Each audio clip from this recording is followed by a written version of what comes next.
yana kurewa da hankali yana a kaina na gasa in ɗago idona ni ba ta kowa nake ba yawan su na bai da ni na duba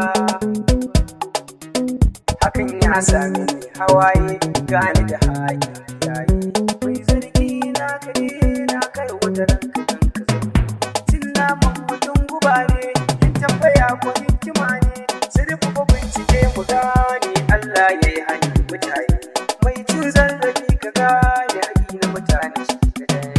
Allah ya isa da danne duk wani matsayi ta murɗe ka zo duniya a gyara ka kuma cikin fasara kai mai haƙuri ka ji duk mai yin shi bai da muni a rayuwarka ba asara a lahira fa za ka dara na san duniya ta fuce ko yaya ka zo cikin ta yanzu jikinka za ta ɓata in baka ganta ba ka ji ta babu inda ba a zanta ga mu a duniya cikin ta ba mu da kuma dai a kanta ka gane rayuwar duniya mun bi ta mun sake cikin ta kanmu da kanmu ba fahimta ga ciwon mu ya sananta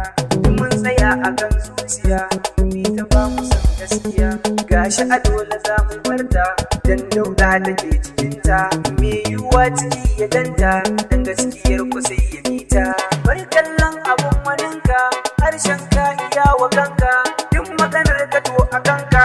ya daɗi ya zo gurinka da alkhairi a ambatanka kan mutuwa ta zo gurinka dan ita dole ce a kanka daɗin duniya ta barka in ka bi ta kai ka inda guba take ta yarka ne waƙar ku za ku duba baban ki san ku gane ne mun ƴata na duba na ummul kai za ku furta kalifan